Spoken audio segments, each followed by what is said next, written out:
Welcome to On the Rec Yard, Women's Prison Podcast, where we are live on the rec yard every Wednesday night. Howdy. Tunchi, was that really loud? It was super loud. Right straight through my brain with these earbuds in. That's how I felt too. So I guess we're going to have to see how it plays out. Guys, we are so happy to have you. Audra Lee, I see you were on before we even started, and we just appreciate you so much. This is Wednesday night, and we are live on the Rec Yard Women's Prison Podcast. I'm Marcy Marie. I'm Tunchi. We're tired. Marcy, I'm tired. I had to make a whole pot of coffee, and now I'm going to probably be up till 1 o'clock, but I wasn't going to make it. Yeah, it's kind of serious. We've been traveling. Yeah. And we're not, but I want to say this. We're not sick of each other yet. It's been 3 days, and then we're on the podcast tonight. So I feel like that's a score and a win right there. Well, that's a good partnership, but you're not sick of me, but you spoke on my behalf. Okay. Hey, I'm speaking that, like the girls would say on the ends, I'm speaking that into existence. So Right. Speak it on into existence. Absolutely. So I'm not tired of you, honey. I'm happy to see you tonight. I'm happy to see everybody on the rec yard. You know, even in the penitentiary, when we have been working hoe squad all day and are hot and exhausted, when rec is called and we need to see our friends, we still show up. And that's how I feel. I feel like we're exhausted, but we still want to be with our community. That's right. I mean, I always tell y'all, Wednesday nights, no matter how long work has been, I do look forward to our little community here. So I'm glad we made it back in time and we didn't have to pre-record or anything like that. I'm glad too, because we were on a plane today and then everything went smooth. So we were able to get off our flights and into the studio. And here we are. We have been in Colorado in the Rocky Mountains pretty much, doing some really big things. We were at the 48th annual Hazard Workshop. It's an international conference, and we were the voices of incarcerated people, frankly, all over the country. We were the only people there with lived experience inside the prison system and the first invitees. Frankly, they had never heard from previously incarcerated people regarding emergency planning and public health and women's health, all of these things that need to be considered, or the prison system and people incarcerated in it need to be considered in these kind of plannings. Tunch, I feel like I'm brain dead. I need your help. Oh, okay.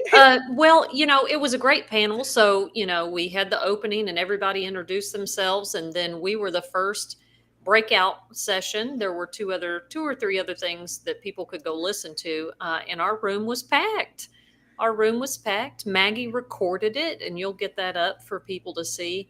And we just had some really great discussions with the researchers from Texas A&M who have written several reports about the heat in Texas and Texas prisons, and lovely friends of ours who are passionate women about their work, and just making sure that the lived experience gets included when you're making emergency plans. Like, how effective is a plan going to be if you have never heard from the people that live in the very place that you're trying to make evacuation plans for, or, the air conditioning, the heat, and, infectious diseases? What do all these policies look like, from the day-to-day operations inside of a prison unit? And I loved how each one of us were talking, and you could just see people's faces. Like, Marcy, they don't know. People don't know what goes on inside of our prisons. No, they don't know. And so let me just break it down a little more about who we were talking about, or who we were talking to and visiting with and conferencing with. We were with emergency planners. We were with researchers, students. We were with people that worked for FEMA. It was an international conference that had just shy of 700 registrants. So we were, I was so nervous, Tunch, the night before. And I'm normally not nervous going into these spaces where I'm just required to tell my story. Like I don't have to Mhm. study for that. I Right. lived it, right? So it's easy. I can answer any question that you want to ask me about my own experiences, you know. So that wasn't too tough, but what was kind of intimidating is because it was a lot of highly educated people. Mhm. So people with big degrees and big jobs. And they're the guys, like we were with people that, if you guys have ever watched literally any disaster movie like Armageddon, and you see that control room of the people that are like making the plan, like what do they do, that these are the kind of folks we're hanging out with. And it was just a little bit surreal that frankly 5 years ago we were rotting away in a Yeah. Texas prison. And just like Gigi pointed out, in the heat, we're going to talk about this, Gigi. I promise I'm not going to let it go. We're going to talk about the heat because we do consider that natural disaster, this extreme temperature that's happening in not just Texas, but southern prisons across the United States. It's a big issue. But yeah, and now look at us. Yeah. It was exciting.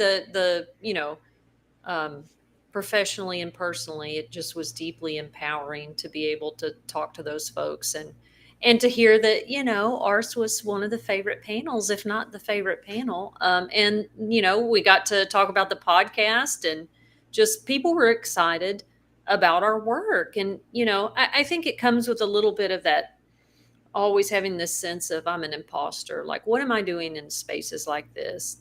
Because the system just makes you feel like you are worth nothing, like you have no value, um, period. So then here I am, here you are, here's Maggie educating all these PhDs and government officials about, emergency plans, right? Because there is this sense that, I know best. Academia sometimes feels like, well, I've got all the data and the research.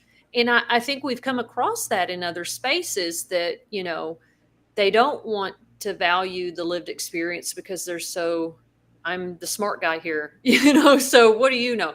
But I think we're seeing a movement towards researchers and scientists. They had talked about ethics to start the day, that scientists do have to lean heavily on science and data, but there's still a duty, um, to be a citizen and a good human being. And what does that look like in terms of being able to take the research that you're doing and create meaningful change with it? And I think that was really the tone of the whole conference, but especially our panel. What excited me the most is we were talking to different research teams from different universities, and they were approaching us, and they were asking very thoughtful questions, and they were asking how they can get involved. And I just feel like so many different states as well as countries. I mean, we had New Zealand, we had Japan, we had several other countries represented at this conference, but I feel like that we opened some doors, not just for Texas, but on a much larger scale. Now, these hazard researchers, these teams that put together plans and things like this and identify hazards, now they're starting to look, oh, guess what? The prison environment. Why haven't we thought about that before? And this was the 48th conference, 48th annual. Yeah. And this has never been brought up. So I think that's why it was so well received, because it's just something that was not thought of. And I think you talked about people kind of having an inherent belief that the agency is taking care of that. And when they learned that that's not the case. So, Hmm. Gigster, I want to talk about this heat. You brought it up. And when we brought it up, it was just like Tunchi, just like you said, people had no idea. They're People, shocked. They were shocked. And they know it's hot. I mean, even the Lyft drivers, like, where are you from? Texas. Oh, I hear that it's very hot there. Well, I mean, everybody has a general idea that Texas is increasingly hot every summer. But for but like you said, and like we hammered away on, is that the broader public thinks that these things, in any disaster, the humans inside of our prisons, there is a plan to take care of them. And we were there to say, well, maybe there is somewhere on paper. Of course, they'll use security as a reason not to really highlight or share or share those plans with us to work on, like we saw with our piece of legislation. But it's not happening.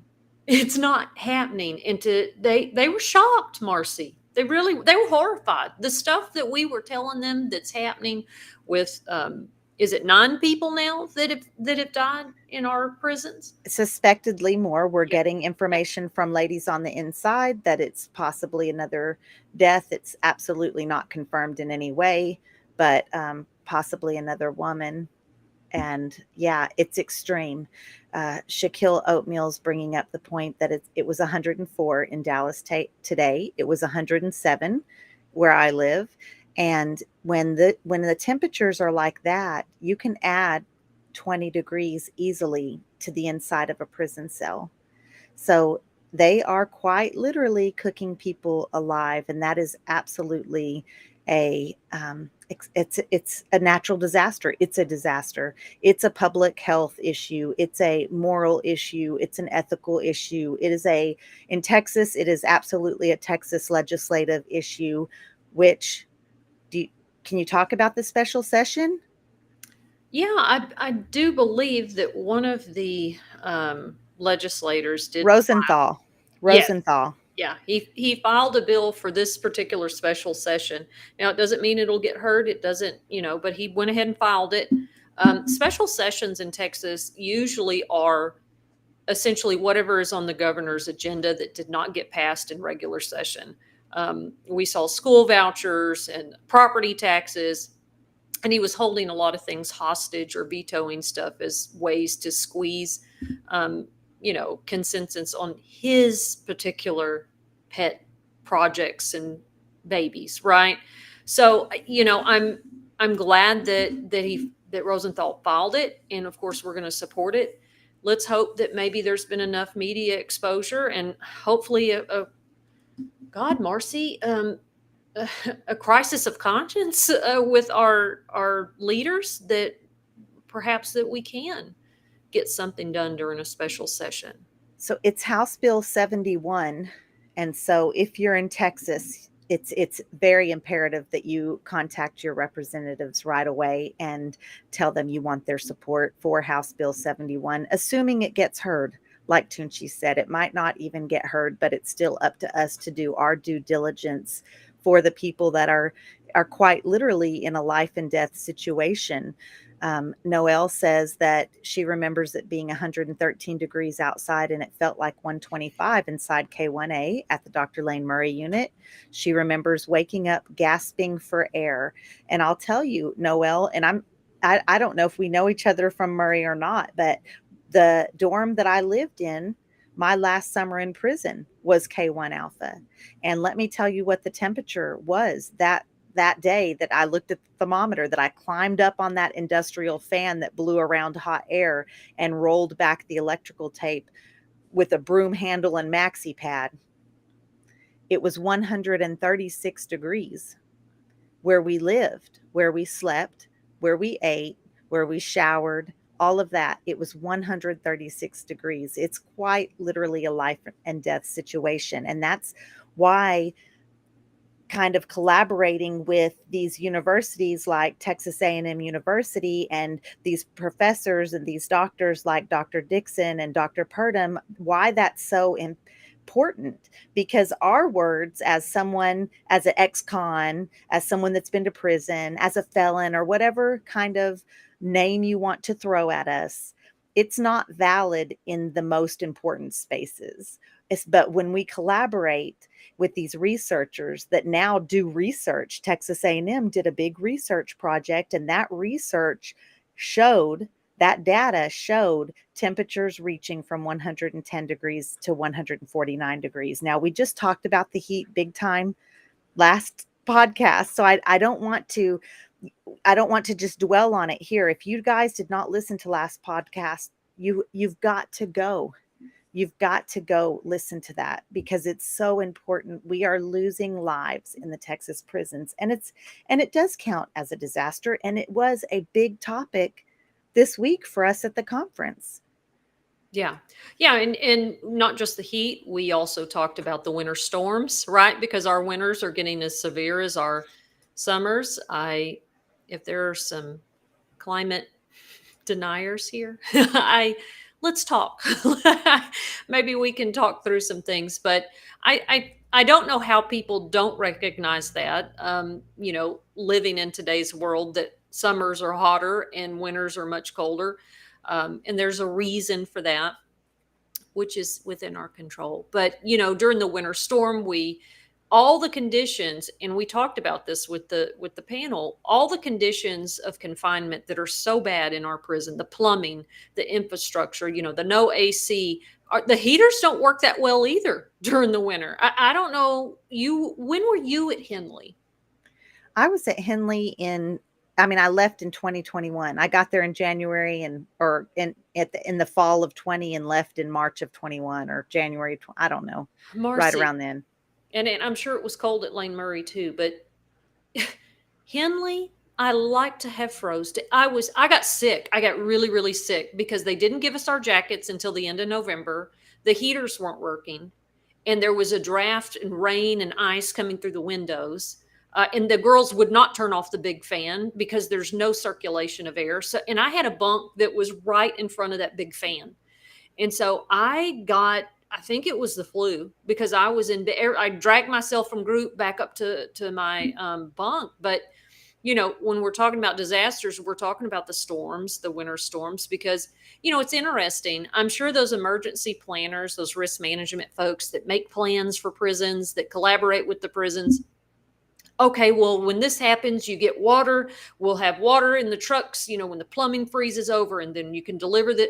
Hey, guess what? When the roads ice out over here near this prison, you can't get those trucks in. Like, I don't know if anybody, it's those nuanced things that they don't understand about the way a prison culture and system works.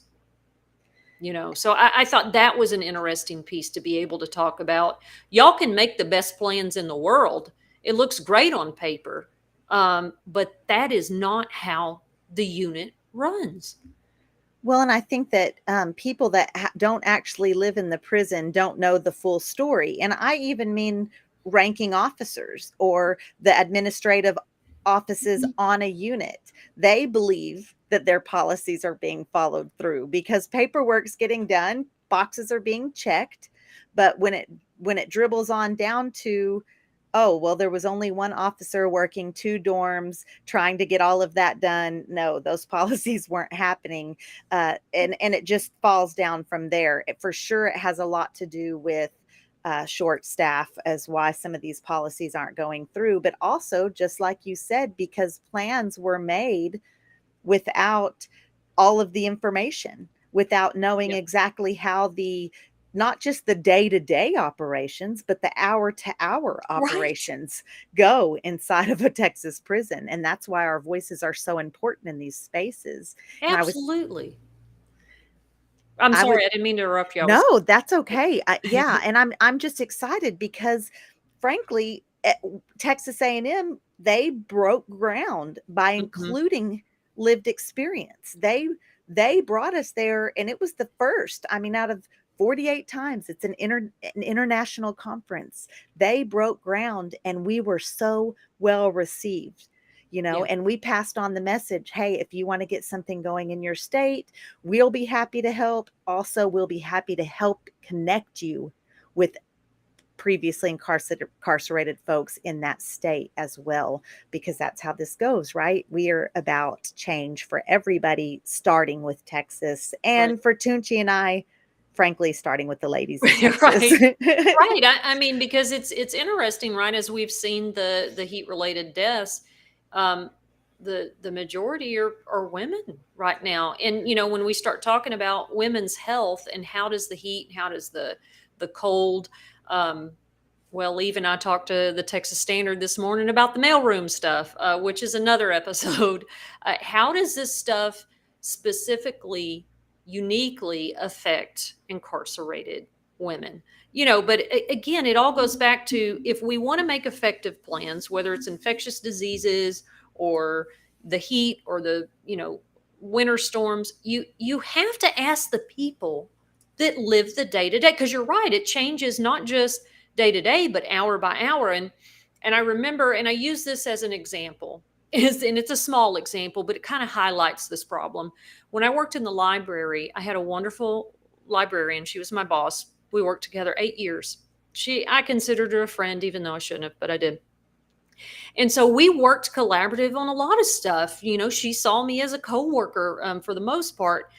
But she was real stubborn when it came to one thing, Marcy. And she said, okay, for weekend library, which by policy y'all were supposed to be having that, and I'm pretty sure that y'all didn't. But by policy, every weekend, the dorms and cell block, and even the ladies that were on protective custody, were to be allowed to come to the library for more than just that 20 minutes to pick a book. We had a whole hour so we could read the newspapers and the magazines and enjoy the library, right? So we get this going. The girls grieved it, and okay, we're going to do the policy. So we have how are we going to do this? I tell her what we need to do, lay out the magazines and the newspapers and what have you. And she goes, no, the policy is like this. You will do this step A, B, and C. The officer will unlock the door, let you in, blah, blah, blah. So we try it. Well, okay. All right, Miss Blanchard, we're going to do it the way the policy says. And guess what?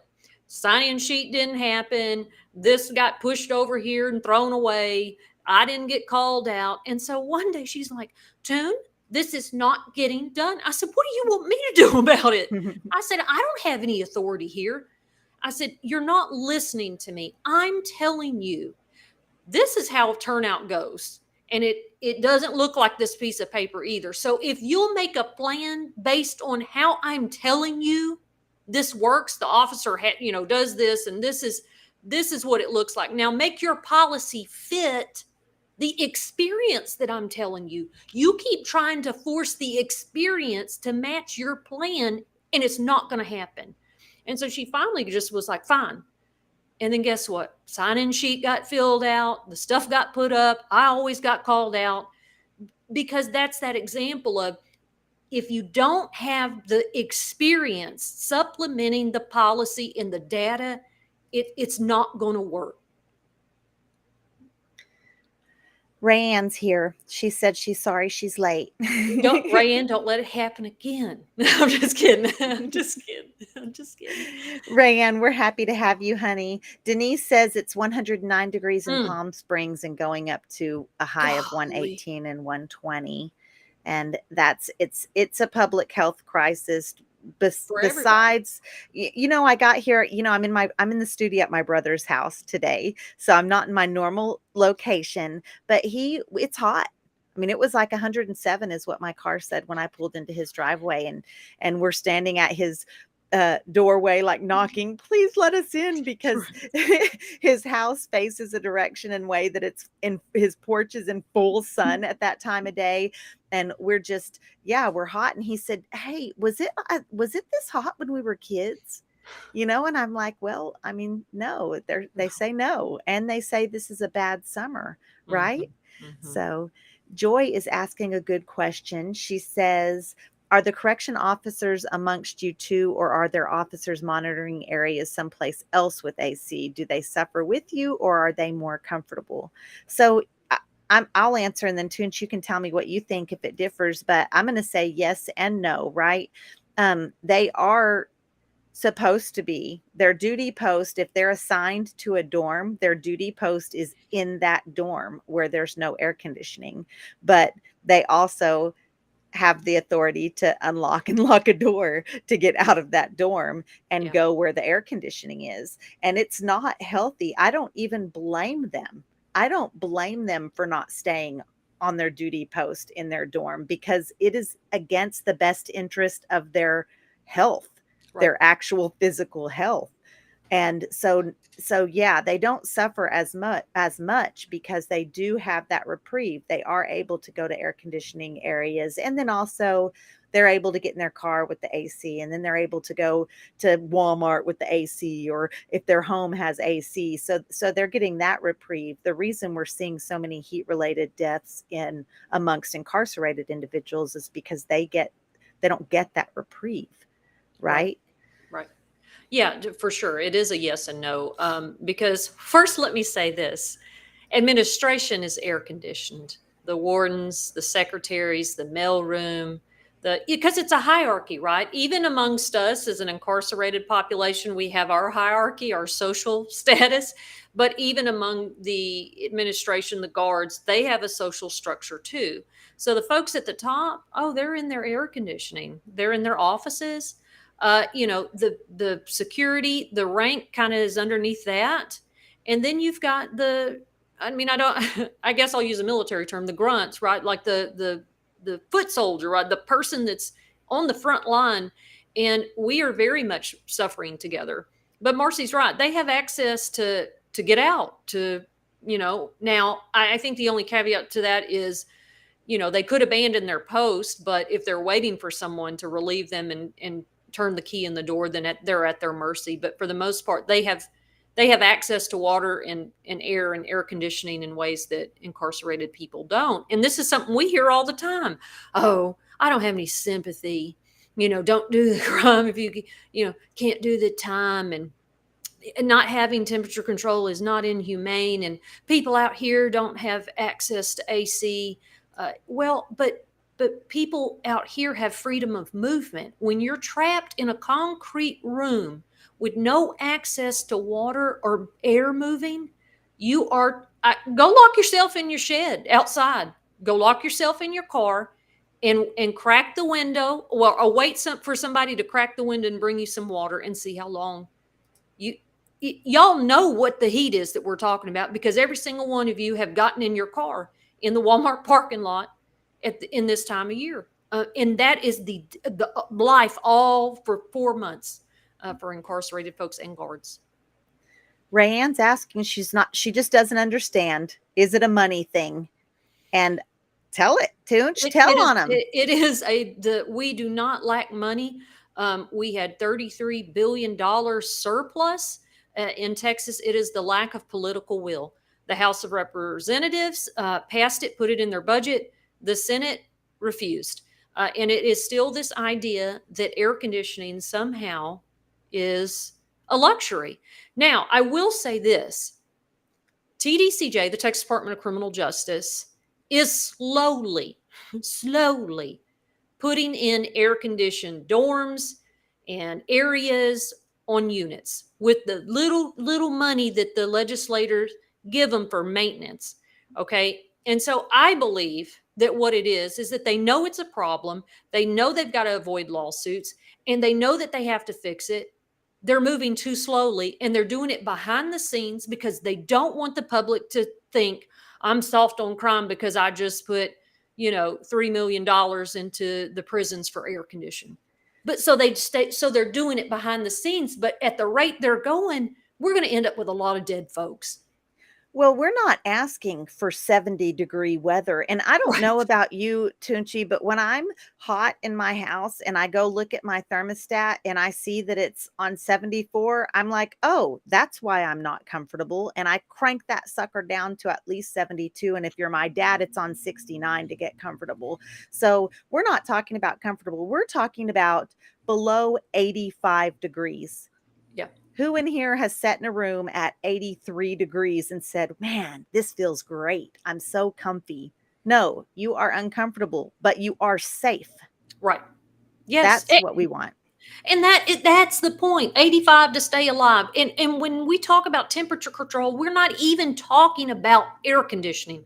We're talking about whatever ways that we can come up to have temperature control. And with that temperature control is all, I don't know what the back end number is, that it can't be colder than a certain degree, because during the winter storm, people were seeing their breaths and their water in their sinks, when they had water before it all froze, was freezing.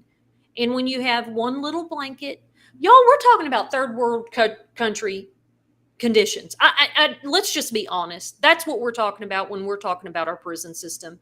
And it's not just the people incarcerated, it is the staff, It is their communities around them. It's us as a whole. It's a reflection on us as Texans, and we have to do better. How are you going to ask us to do better if we look at society and they're like, I don't give a damn? It's embarrassing. We're getting reporters calling from I did an interview with a reporter from France wanting to know why people are dying in Texas prisons because of the heat. Like Mhm. this I'm sorry, we should be embarrassed. It is horrific that nationwide people are talking about it.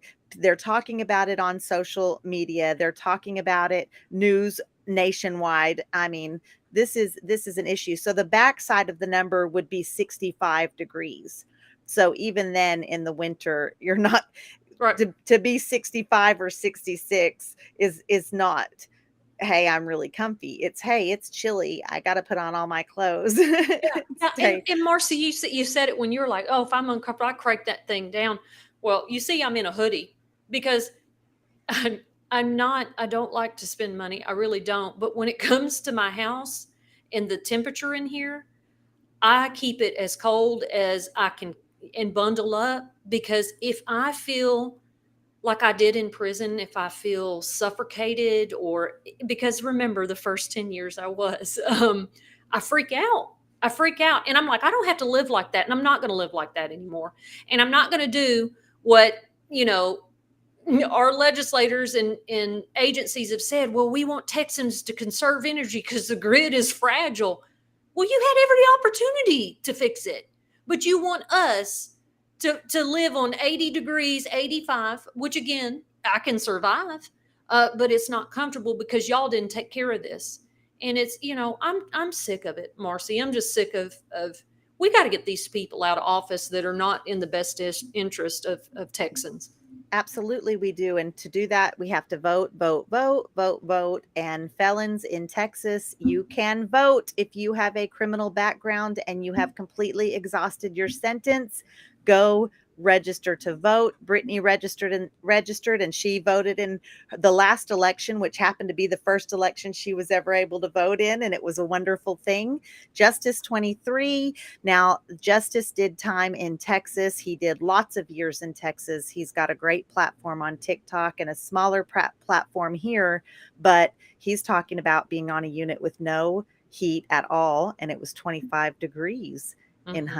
In Huntsville. So, yeah, that happens. I want to briefly talk about how they climate control the livestock. And then I want to move on to other natural disasters because we did spend a whole hour.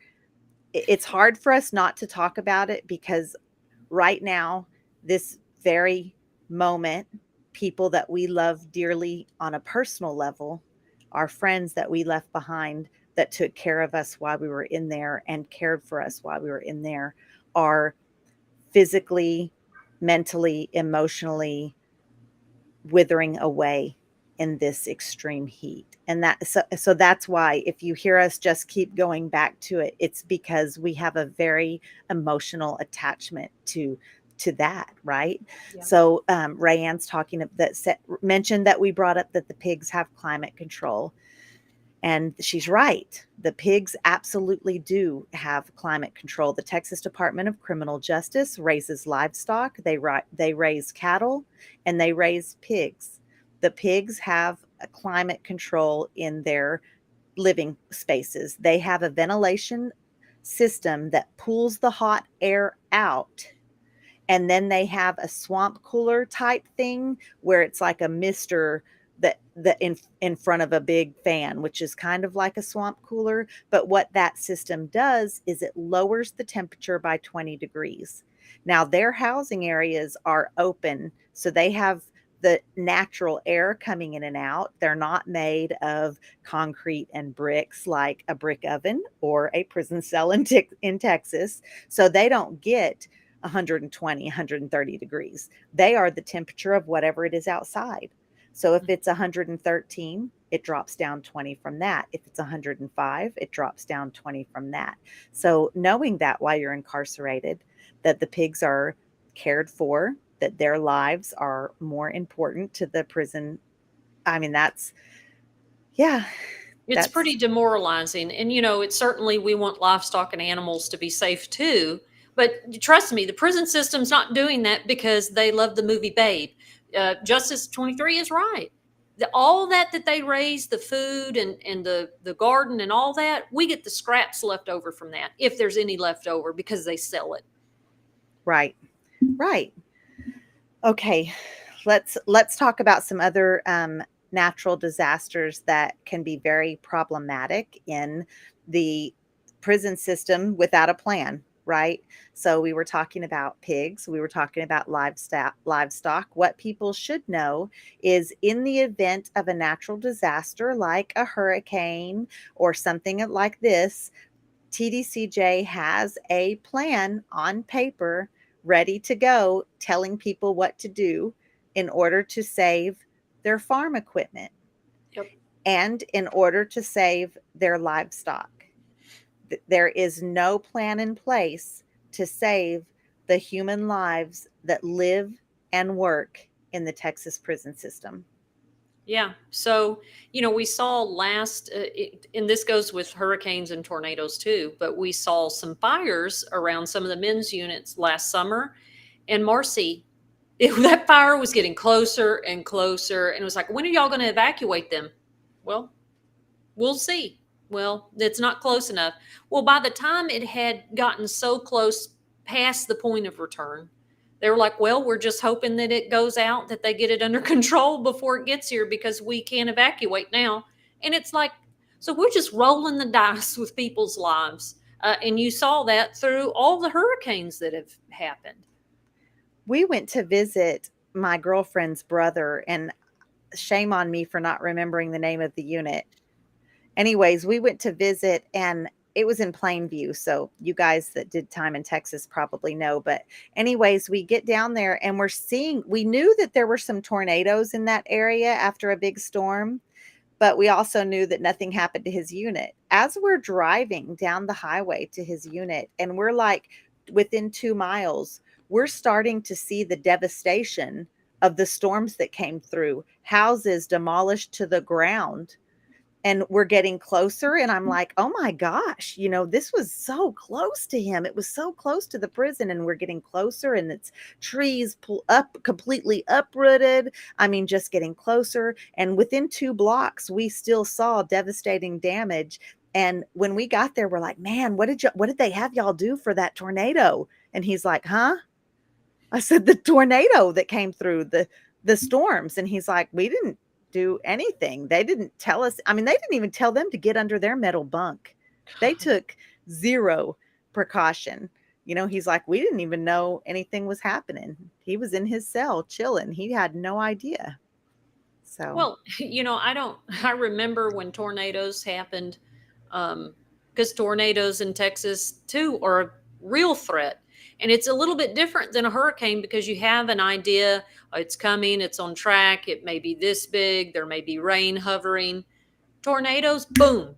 It's there and now it's gone. It's so sudden. And I remember, they would tell us to get under our bunks or get a mattress. But what are you going to do? That's it.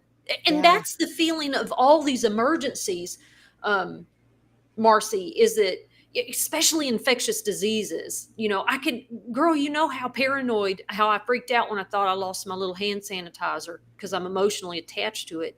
But I'm a germ person. I did public health for a long time.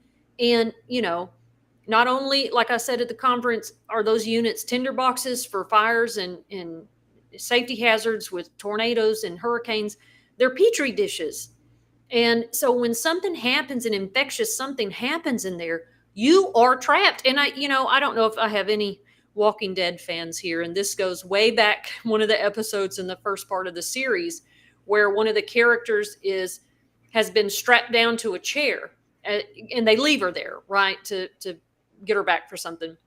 And there's a person dead on the floor, and at any moment he's going to get up because he's a zombie. And she's trapped in this room, and you just feel this panic building that it is a matter of time. And she's freaking out like, oh, he's starting to twitch, you're trapped. And to me, that was what COVID symbolized. That's what the swine flu, when other infectious things came in there, you are trapped. You're not getting out. and it's just a matter of time before that thing gets you. I mean, did you feel that way about COVID once y'all realized? I know it took a long time for y'all to realize what was happening, but as you begin to see women get sick and die, did you feel trapped? Like, what? I can't get away. Oh, yeah, absolutely. I had a real fear that they would just lock the doors and never Hmm. come back. Hmm. Like, I was scared we didn't know what was going on because we were kept from calling home to our families. We were kept from watching any news footage. And so yeah, I just kept thinking, man, what if they just lock us in? Like already knew how little our lives were valued by the state. Honestly, it would not have surprised me if it got worse. Like if I had been in a dorm with that many people, that they would just lock it down and let us try to survive on our own, honestly. Yeah, and that's just something, right? You talked about being incarcerated during the swine flu, and that was on a much smaller level, but still infectious disease. And had the agency taken the knowledge they learned from how quickly that swine flu blew through the prison system, and if they had just looked at how they can sanitize, how can they separate, how can they let people go that are eligible for parole already, how can they make some space for social distancing, but they didn't. Everything that the agency does is Right, a right. reaction. Yeah. Well, and Joy's asking, do either of you know if a prison has ever been evacuated for a natural disaster in Texas? Yes, they do evacuate, but it is often at the last minute. You know, and several units don't get evacuated, especially during Hurricane Harvey, when Houston and that area was just dumped with rain. These people were trapped. They're trapped in their dorms with water up to their, waist. And please understand too, when they tell us when there's a hurricane, there's flooding, don't get in the water. Not just because you could get electrocuted, because of the germs, the sewage comes up. And so a lot of people got sick from that. So they do evacuate, but it's always a cluster. It always is. And so they'll go evacuate. I know they have in the past evacuated Plain State, which is in that path of hurricane stuff near Houston. And they take them to whatever school or church is open, to letting them stay there, and put everything in a bag like you talked about when they were going to maybe evacuate y'all. Everything you can fit in that bag, because everything else may be destroyed, and they march you out and you're sleeping on the floor or temporary cots in a gym while the guards all stand around that building to make sure nobody gets out. But it's not done well, it's chaotic, and it's last minute. Because there's no Right. plan in place. Because they don't know what they're doing.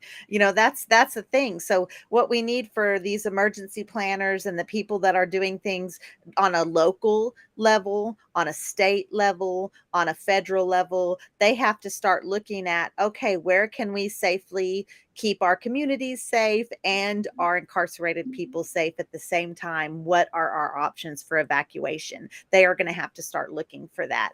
There's a couple other things. Noelle brought up scabies, and I had scabies while I was in prison at Plain State, and they handled that. That's what you guys can't see, but I have scars all over my arms from that. And they handled the scabies outbreak so poorly. They didn't change our bedding. I didn't even know what scabies were, so forgive me, I don't think you're ignorant, but if anybody doesn't know, it's body lice. I didn't have a clue. I just knew that my skin was itching. I thought I wanted to scratch it off of my body. That's how it felt. I was buying contraband bleach and pouring it on my skin. It itched so bad, trying to get rid of whatever was going on. I thought it was some kind of infection. Yeah, it was insane. But yeah, they just handled it so poorly. And you're right. Um, it's because they just handled it so wrong, right? I want to just quickly address the water Mhm. issue that Justice brought up, because that's another issue. And this is these kind of issues, the fact that the city will issue a boil ban, or or turn off access to the water, period, and we don't have enough drinking water, or we don't have enough, that's a whole nother issue. So all these kind of issues, for example, if the city issues a boil ban, notices are put up, but guess what? We don't have any way to boil our water, so we're literally drinking the contaminated, bacteria filled water that the city has warned its citizens not to Right. drink. We don't have a choice because we have to have something. All of these kind of issues are the reason that we were able to, or that we were invited to collaborate with Texas A&M, with their hazard reduction center, their harm reduction center, and be a voice, because they Right. don't know about all that. They just don't People know. don't know. Yeah. So, Tunchi, how was it for you, like, going in? Because I already know how it was for you when you were in prison and there was some kind of issue and you needed to speak up because your conscience and your moral compass told you to, and you weren't Mhm. listened to, and you weren't believed. I already know how that feels. How did it feel going into this international conference full of people from universities and hazard centers and FEMA and everywhere else, and be able to tell what's going on and be heard? How was that for you? It was, I think, well, and by the way, I didn't know that you were nervous the night before. Um, I know that the leaf incident happened, but you know, well, you didn't seem nervous. I was too nervous, and I didn't want to bring it up, but you know, I always feel a bit intimidated. But then, especially when I'm with y'all and I'm with my friends and the people I work with, once we break past that first 2 or 3 minutes of nervousness or maybe feeling kind of inadequate, it's on and popping. After that, it's like that sense of injustice, exposing that and taking back the power that the system robbed me of, stole from me, and that they're still doing to the women we cherish and love and the men. Um, to just be able to speak truth to power, it heals me. You know what I mean? And then to watch people respond to it and get it and come up to us and treat us as equals to people with PhDs, that are, whatever we have to add is just as impactful, as important, um, as their data and research. It just, words can't describe it. And every time I have the courage to go do these things, the little pieces that were, so damaged from the system begin to heal. So I really enjoyed it, and like you, I think that it sometimes conferences are just people heard you and then they're like, oh well, thanks. No, it really felt like people heard us and valued and will do something with the information that we gave them. So how was it for you?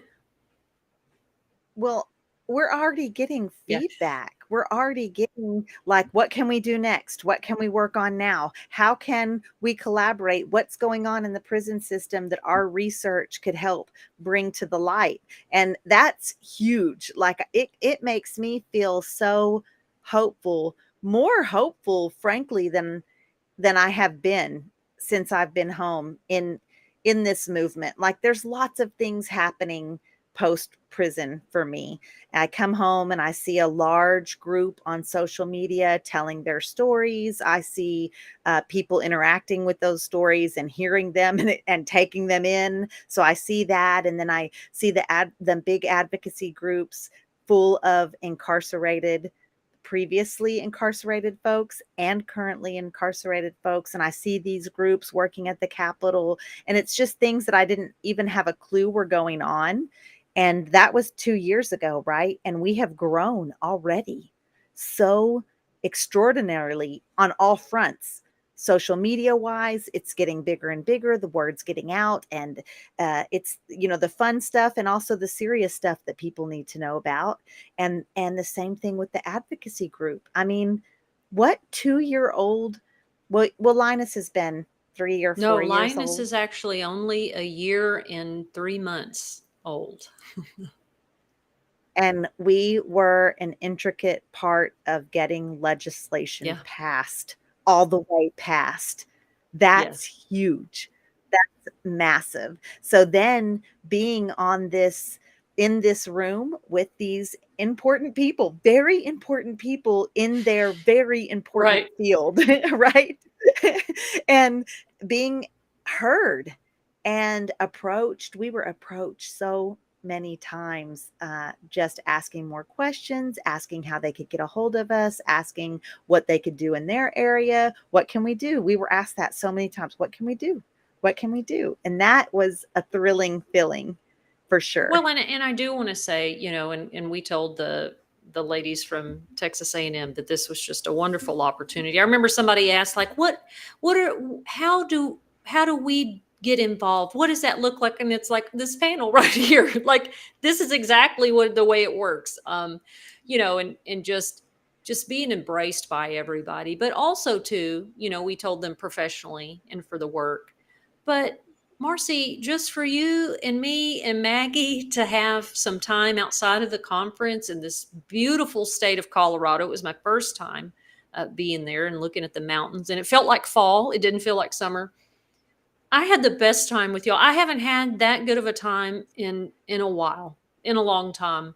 And we went to go see the hotel that inspired Stephen King for The Shining. We took a bunch of pictures. We laughed. We drove through the mountains and you know capped on each other. It was great. I loved it, and I wanted to tell you in front of everyone again just how much I appreciate you and adore you. And again, y'all's friendship heals me every day. It keeps me sober minded. It keeps me out of trouble, not doing the old Tunchi things that I did to survive prison and survive childhood. So I just wanted you to know that too. I had a really fun time, and I think that part is important too. I think it's tremendously important, and people often ask me like, what can my sister's getting out of prison soon, my brother's been doing time, my dad's coming home, what can I do to help them? What can I do to help them? But the most thing that has been helpful to me is finding a community of like-minded people that know what we've been through. So I encourage, if you're in Texas, I encourage, if you're a man or woman, definitely Texas Statewide Leadership Council offers that community. If you're a woman and did time in Texas, especially if you did time in Texas, then Lioness might be an option. If you're in another state, I would look for organizations like that, or even Right. Facebook groups of previously incarcerated. I mean, there's a Facebook group that's called Felons Do Right. It Better. And it's got like memes and, but you find community there. It's got encouragement and memes and facts of what's going on. I throw some of our facts in there often. So yeah, that's, that's what I would Hmm. tell them. The community, that's what has healed me the most and helped me heal other relationships, as far as with my family, those bonds that were traumatized because of our incarceration. So yeah, I feel the same way, and we did have a great time, and nobody got car sick with me driving up the side of a mountain, and I was impressed with y'all, Texas girls, hanging Yeah. on tight. Maggie fell asleep on the way home and then started snoring. I put her to sleep with my Yes. childhood trauma stories. Marcy barely made it, but we just had a great time. We got special chocolate at the hotel. We got our coffee. They left without us the tour. We were like, no, we have to have our coffee before we go start. I think we came home with a couple of demons or ghosts. I'm not sure, but it seems that way. We have to shout out the University of Colorado at Boulder.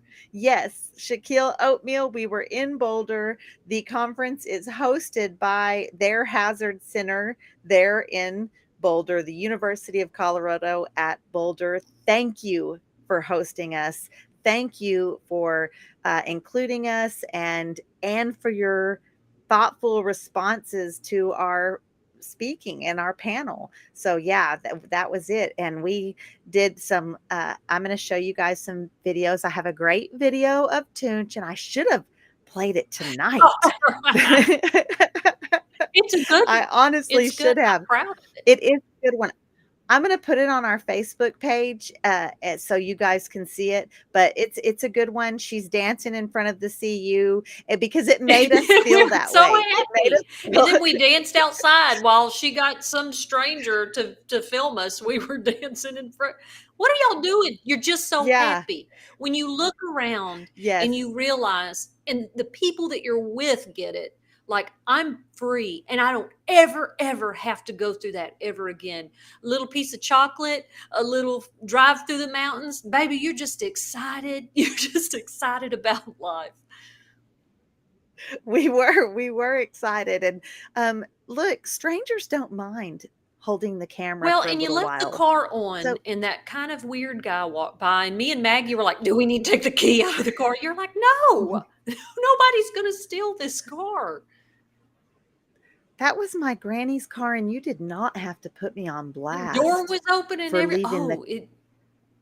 but you took very Yeah, no, you thanks for took very that. good care of it. It's Yeah, I drove carefully. That's for certain. My granny, in case you guys don't know, I was born in Colorado. I just sound this just way so sweet. because I've been in Texas since I was 2, but I'm a Colorado baby. I was born in the middle of the mountains. So this was especially this trip, um, it was sponsored because we were speakers and had this panel discussion. We were flown out there, and the Texas A&M group that sponsored us was gracious enough to fly me in a couple days early, and I was able to spend time with my granny and my aunt and uncle, and it was really special. And then my granny let me borrow her car for us to take our Yeah, road trip on our time off. We had a Tuesday, a little bit of time off, and we got to do that, and that was pretty incredible too. yeah. It was middle-aged ladies gone wild. Um, we were like, "Oh, we need our coffee, honey." Yes, that's exactly the gone wild part. Was when we were in the tunnel at the Stanley Hotel, and she said, "I'm going to turn the light off for our tour group so you guys can take some pictures." And we did take a picture, and Tunchi, it does look like something is It in your does, picture. because nobody else's picture came out like that, and it doesn't happen any other time. It just happened then. Oh man, come on! And then Maggie left. We went in the tunnel. This was the end of the tour, y'all. We went into the tunnel, and I pay attention to her because she'd be dropping food on her shirt all the time, and I have to mess with her, and we cap on each other all the time. Our So friend our Maggie friend left. Maggie Luna, who is, yeah, the lead director. She has a title, but she's the head honcho of Texas Statewide Leadership Council, Yes, Margarita and Luna. so we're always at battle. Marcy has to intervene, and she's like, "No, I had a beef stick, and I said I'm gonna slap you in the face." She goes, "You're not slapping anybody in the face with the beef stick." So it's just me and Maggie all the time. So when we come out of the tunnel, there is this like it. It looked like when you get detergent on something or you heat something and it has a weird pattern. We looked, I said, "Maggie, what'd you get on your shirt?" She goes, "Oh my God." I said, "That literally was not there when we went in the tunnel." It looked like It someone straight up grabbed her, put their hand on her. I felt like it looked like on Ghostbusters, and I'm talking about the 1985 or whatever year that movie came out, the original Ghostbusters, when you would get Yeah. slimed. It looked like maybe a little slime had somehow transferred onto her Yes, shirt. y'all, for So real. And that's why I told you I pay attention to her shirt because I'm always looking for ways to mess with her. I would have noticed that immediately when we went in there. And when we came out, it was there. And I was like, "What the hell is that?" It was weird. And then my picture, it looked it like it was weird. It was weird. it was Yep. strange. Joy is just saying that thank you for being a voice for the people who can't speak, and thank you for educating all of us. And I just want to say for both of us, and I can speak for you, Tunch, because I know your feelings on the matter, but that is 100% why we do everything that we do. It is 100% why we started this podcast, is to build community, educate, and shine light on what's going on in the Texas prison system. It's 100% why every single social media post and video that either one of us put out there, that's what it's about. And so I'm feel wonderful that you're seeing that, Joy. Thank you. Tooch, Tooch, whatever it is, because it's hard to talk about anything else in the summer. It It's is. hard. We can't. We can give. Maybe we need to allot for the summer. Maybe we need to say 10 minutes. We're going to talk about heat Yeah, updates, it's hard. It no no matter matter what. what, It. because But trying to think, what do y'all want to talk about next week? We do, maybe every right. podcast we can start with updates, period, um, and give time for that. Okay. But what do we want to Yeah. talk about next week? Yeah. Let's do it. What do we want to talk about? Hmm. Hmm. We have thought about uh, we have thought about prison cooking. We have thought about uh, Gigster's asking about Texas high recidivism rate, and I'm going to remember that. We'll answer that next week on the update. What our recidivism rate as a state compares, if we can find that data. I don't know it off the top of my hand, or off the top of my. And we have to talk about something Yeah, light we've next done week some heavy because stuff for the honestly, past month, and yeah, my little soul is like, it's just crying inside all the time. I know it. I know. And Noelle says medical. And I'm like, oh gosh, I have such traumatic stories behind that. Dreamscape, you're the most sweetest thing ever. I always enjoy listening to you no matter what the subject. Do, Thank you for do we that. We want to talk appreciate you about so Taylor much. Swift? Absolutely not. Absolutely not, Tunch. But let's talk about music in prison. Have we done We that did a little before? bit, but I mean, No. hey, you want to talk? I know what we could talk about: birthdays Okay. and holidays. We've got some good Okay. stories about birthday parties, and I've got, we'll tell y'all some fun ones and how they went well and how they went badly, because we get down and celebrate folks' birthdays and what it means when you don't do certain things. Because I wasn't buying all that shit to put in my girlfriend's cubicle, Marcy. And there you I'm go, sorry. cussing, and you made it the God. whole show. Guys, we're wrapping this up. We are past our hour. We love you guys so much. Thanks for hanging out with us. We are live every Wednesday night, 7 p.m. Central Standard Time on the Rec Yard Women's Prison Podcast. And we will see you next We week. need our closing music. I know. And I was gone all week, so I didn't I'm get to doing it. do that. Oh gosh.